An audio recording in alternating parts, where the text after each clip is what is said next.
السلام عليكم ورحمة الله تعالى وبركاته. يا أحلى متابعين، نتمنى تكونوا بأحسن الأحوال وبصحة وعافية إن شاء الله. اللهم صل وسلم وبارك على سيدنا محمد وعلى آله وصحبه أجمعين. نبداو فيديو بالصلاة والسلام على سيدنا محمد وجمعة طيبة. دخل عليكم بالصحة والسلامة وبالهنا وكل ما كتمناو. بغيت نشارك معكم في هذا الفيديو هذا طريقتي في تحضير الكسكسو ديال البلبوله. كيجي رائع ولذيذ، وواحد البدنه واحد التعليكه يا سلام.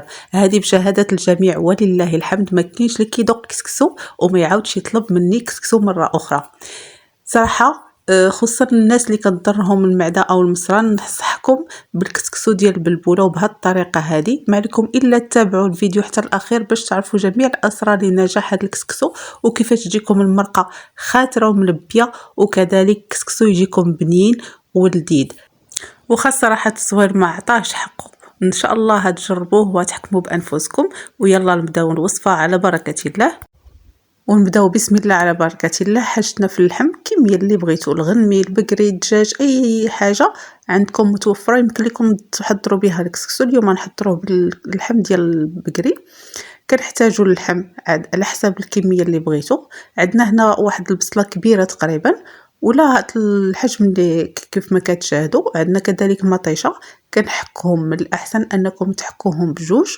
من بعد كنضيف التوابل. عندنا الملحه على حسب الذوق والبزار. تقريبا هاد الكميه هذه درت فيها معلقه صغيره ديال الملحه، وكذلك ضفت معلقه صغيره ونص ديال البزار، معلقه صغيره ونص ديال السكينجبير، معلقه ونص ديال الخرقوم البلدي او الخرقوم عرق كيكون مطحون. وكنضيف الحمص على حسب الاختيار ديالكم. عندي هنا كميه لا باس بها ديال زيت الزيتون، وكذلك السمينه اللي حضرنا مع بعض نصبنا بها. هذه هي المكونات الاوليه. كنوضع جميع المكونات فوق النار حتى كتقلى ليا مزيان. ومن بعد كناخذ الكسكسو هذا ديال البلبوله ديال هذه النوعيه هذه. صراحه هي اللي بانت لي احسن نوعيه، وخا جربت نوعيه اخرى ما جاتش بحال هذه. كناخذ الكميه اللي غنحتاج في الكسكسو. انا تقريبا هنا خديت كيلو وربع. كنوضعو في القصريه. طريقه سهله خصوصا للمبتدئات، فهذه احسن طريقه. يمكن لكم تغسلوا الكسكسو او يمكن لكم ديروا ليه الزيت في الاول، ومن بعد تبسبسوا مزيان هذاك الكسكسو ديالكم. قبل ما نضيفوا الزيت فحاولوا انكم تشوفوا الكسكسو الا كانت فيها التحبيبات هادو. فالصراحه هما غير ديال البلبوله ماشي شي حاجه، كيكون الحمد لله زوين ونقي. الا بان لكم الكسكسو ديالكم فيه واحد الريحه شويه ما زويناش، عرفوا داك الكسكسو راه ماشي جديد ومده الصلاحيه ديالو انتهت. ردوا البال لهاد المساله هذه. من بعد كنضيف الزيت الزيتون وكنحاول نحل الكسكسو او كنبسبسو مزيان بهذه الطريقه هذه حتى كتلبس ليا الحبيبات ديال الكسكسو بالزيت. ومن بعد كنضيف كميه ديال الماء. ومن الاحسن انكم الحبيبات ديال الكسكسو يتفزقوا مزيان، ماشي غير ترشوه فقط. الا رشيتوه فهو كياخذ لكم مده اطول في الطياب. وبالنسبه لهذه الطريقه هذه كتجي الحبه واخده حقها في الماء، ما كتجيش ناشفه ويابسه حتى باش كتاكلوها كتجيكم صراحه يابسه. من بعد كنضيف الماء بالكميه المناسبه حتى كتلبس ليا مزيان. كيف ما يمكن لكم تغسلوه كيبقى على حسب الاختيار ديالكم. ومن بعد كنخليه جانبا حتى كينشف تماما ويشرب ليا داك الماء، ونعاود نحلو ونديرو في الكسكاس ونخليه حتى كيتبخر مزيان او كيتفور مزيان حتى تقريبا واحد ثلث ساعه. الا ديروا ليه 3 ديال التفويرات من الاحسن انكم ديروا ثلث ساعه كل تفويره. ولا كنتو ديروا جوج تفويرات ديروا ليه 30 دقيقه كافيه الصراحه باش كيطيب. خصوصا الناس اللي كيضرهم المصران فمن الاحسن ان الكسكسو ديالكم يطيب مزيان وياخذ حقه في الطياب، لانه باش ما كيكونش طايب مزيان هو اللي كيضركم في المصران ديالكم. وبعد ما خليت اللحمه ديالي حتى تقلات مزيان وشربات هذيك التوابل كنضيف ليها الماء طايب، ما يكونش الماء بارد، لان لا كان الماء بارد فهيتجمع لكم اللحم وما يبغيش يطيب لكم مزيان. كنضيف واحد الباقه ديال القزبر ومعدنوس. طريقه سهله وما فيهاش شي تعقيدات الصراحه خصوصا المبتدئات. من بعد كنسد الكوكوط وكنخلي اللحم ديالي حتى كيطيب. كنوجد الخضره على حسب الاختيار ديالكم. هنا بعد ما طاب ليا اللحم كناخد خيزو واللفت هما الاولين كنوضعهم، وكنضيف ليهم هذيك المريقه ديال اللحم اللي طاب فيها، وكنخلي واحد شويه ديال مرقه اللحم، ما كنضيفش كلشي غير واحد شويه باش كنبغي كنسقي به حتى هو كيعطينا لذة وبنه في الكسكسو صراحه. ومن بعد كنضيف الماء يكون سخون طايب مزيان بهذا الشكل هذا، وكنوضعو فوق النار. كندوز ناخد هاد الكسكسو ديالي ومن بعد كنحلو بهذا الشكل هذا، كنحاول نحلو مزيان ونوضعو في الكسكاس. طريقه سهله وما فيهاش تعقيدات خصوصا المبتدئات، وكنبقى مستمره بهذه الطريقه هذه حتى كنحط الكسكسو وكنوضعوه فوق البرمه حتى كيبدا يطلع ليا الفار فيه.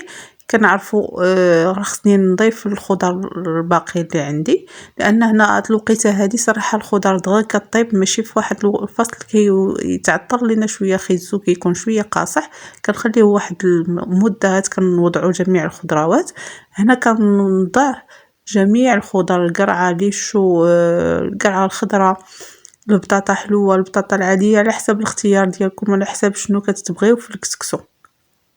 فانا بعد مرات كنضيف حتى الخرشوف صراحه كيجي رائع ولذيذ. بعد ما وضعت الخضر كنضيف عاوتاني العطريه او التوابل اللي ضفت في الاول. علاش؟ لان هنا الخضره ناقصه شويه عطريه او توابل باش كتزيد تبنن لينا وكتجي لذيذه. كنوضع الملحه، البزار، الخرقوم، سكينجبير.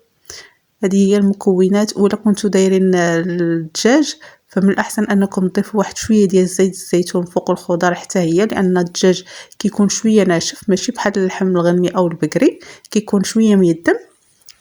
وكنحرك جميع المكونات باش كتلبس ليا ديك التوابل وما كتبقاش محاصره غير الفوق فقط، كتاخذ المذاق في المرق كامل. صراحه الطريقه هذه سهله ولكن كتجي لذيذه، خصوصا القرعه فضروري انكم توضعوا فوق منها التوابل باش كتجي بنينه ولذيذه. من بعد ما فار ليا او طلعت الفوره الاولى في الكسكسو كنوضعو في القصريه وكنضيف ليه الماء والملحه بهذا الشكل هذا. حاولوا انكم تبلوه او ترشوه مزيان بالماء، ما تكونش واحد الكميه مبالغ فيها، غير تحسوا بالحبات ديالكم فزقوا صافي. هذيك هي الكميه المناسبه. انا صراحه كنحل غير بالفوي في الاول لان يديا ما كنقدرش انني نحطها في الماء سخون او في اي حاجه سخونه. ومن بعد كنوضع القزبر ومعدنوس حتى كيبدا يطلع ليا الفوره الاولى، كنضيف هذا القزبر ومعدنوس وكذلك الفلفله حاره ونخليه يفور الفوره الثانيه. من بعد ما فر لي الفوره الثانيه كنحاول انني نحطه في القصريه ونحلو كذلك، ولكن هاد المره ما كنضيفش ليه غير الماء بوحدو، كنضيف ليه المرق ديال الكسكسو. هذه هي السر او اللذه ديال الكسكسو، كتجي رائعه ولذيذه. ما تخافوش انكم ضفتوا المرق تعجن لكم او ما يجيكمش زوين، كونوا اكيدين انه يجي لذيذ وبنين. لان باش كنضيفوا الماء ما كيجيناش كسكسو بنين 100%، ولكن بهذه الطريقه هذه كونوا اكيدين ان الكسكسو ديالكم يجيكم لذيذ كيف ما كتشاهدوا، فهو كيتلبس تماما بهذاك المرق. ومن بعد ما فار ليا الفوره الثالثه كنحطو في القصريه وكنبدا نحط الخضر ونسقي الكسكسو ديالي وبالصحه والسلامه. صراحه التصوير واخا كاكرا ما خداش حقه في التصوير، راه كيجي رائع ولذيذ. ما كرهش انكم تذوقوا اللذه ديال هذا الكسكسو هذا، والحمد لله والشكر لله، هذا من فضل الله سبحانه وتعالى. نتمنى ان هذا الفيديو هذا ينال اعجابكم وتستافدوا معنا ولو القليل، خصوصا المقبلات الجداد على المطبخ او العريسات ديالنا اللي دخلوا الاول خطره للمطبخ وكيلقاو بعض الصعوبات. فهذا حل من الحلول اللي تنفعكم في الحياه ديالكم ان شاء الله باذن الله. الله يسهل الامور على الجميع. ومن بعد كنضيف المرق على حسب الكميه اللي بغيتو نتوما، وكنضيف كذلك المرق ديال اللحم باش كيزيد يعطيني واحد اللذه وواحد البنه.